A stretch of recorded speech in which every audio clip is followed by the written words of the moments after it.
سلام، شب و روزتون بخیر باشه. امیدوارم که حال دلتون عالی باشه. امروز میخوام ادامه کلیپ قبلی که در مورد خودخوری بود صحبت کنم. همینطور که گفتیم خودخوری باعث میشه که ما از اصل خودمون دور بشیم.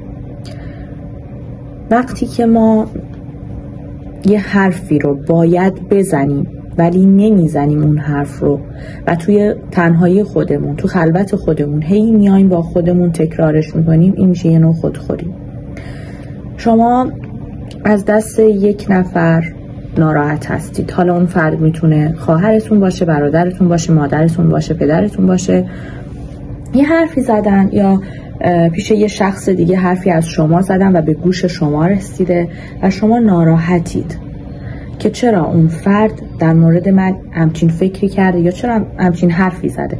اما شما انقدر عزت نفس ندارید که برید به اون شخص بگید که من شنیدم که شما در مورد من همچین حرفی زدید یا فلان روز که همچین حرفی زدی من ناراحت شدم. خیلی با احترام ما میتونیم بریم بگیم، یعنی به اون شخص بگیم که ما ناراحتیم، چرا این حرف رو زدید، چرا اینجوری برخورد کردید. اما ما نمیاییم این کار رو انجام بدیم. میگیم که ممکنه از دستمون ناراحت بشه، ممکنه بهش بر بخوره و اینجور حرفا. یعنی ما میگیم عزت نفس خودمون رو زیر پا میذاریم، خودمون رو زیر پا میذاریم که نکنه اون فرد ناراحت بشه. خب خودت که ناراحتی چی؟ خودت که این همه فکرتو مشغول کرده چی؟ خودت آدم نیستی؟ خودت مهم نیستی؟ و همینجا هست، از همین زنجیره شروع میشه که ما اجازه میدیم که دیگران هی بیشتر و بیشتر بهمون توهین کنن.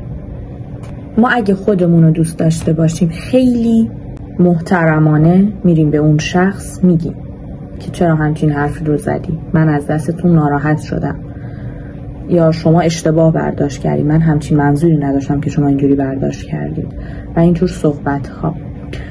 و با این کارتون اول اینکه اون خودخوری که تو ذهنتون اتفاق میفته دیگه قطع میشه و به اون شخص شما دارید نشون میدید که من احساس دارم، باید بدونی چطور باید با من برخورد کنی، باید بدونی داری در مورد من چی میگی، چی فکر میکنی. اگه ما هیچ چیز نگیم اون فرد فکر میکنه که ما بهمون بر نخورده، ما ناراحت نشدیم و دفعه بعد با یه شدت بیشتر این اتفاق میفته. حالا نه از اون شخص، ممکن از یه شخص دیگه.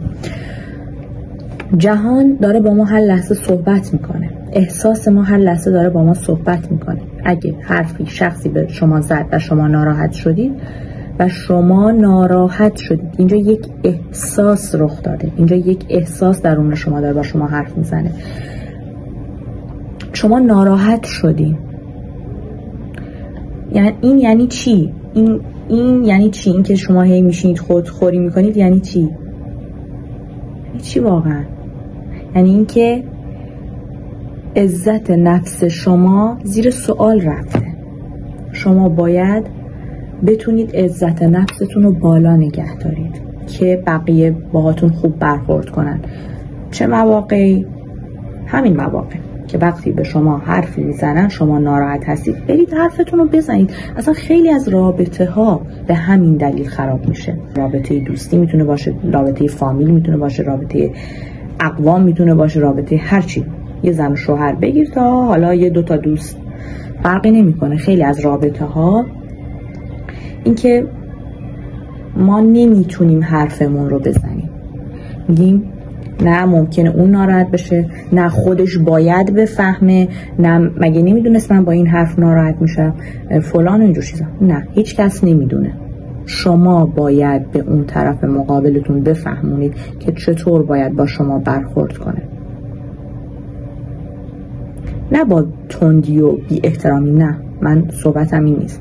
خیلی محترمانه به شخصی که این همچین حرفی به شما زده میرید میگید فلانی چرا همچین صحبتی کردی، چرا همچین حرفی زدی، یا فلان جای به من همچین چیزی گفتی، من ناراحت شدم، من ناراحت میشم اینجوری با هم برخورد میکنی.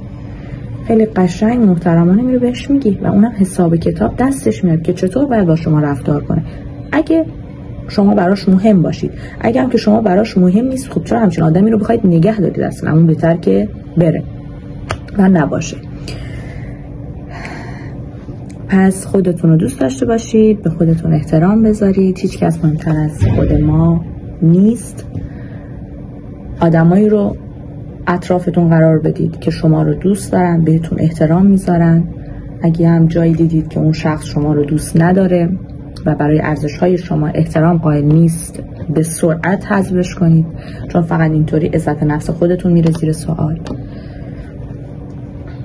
ممنون که تا اینجای کلیپ با هم بودید. دوستتون دارم. شما رو به خدای مهربون میسپارم.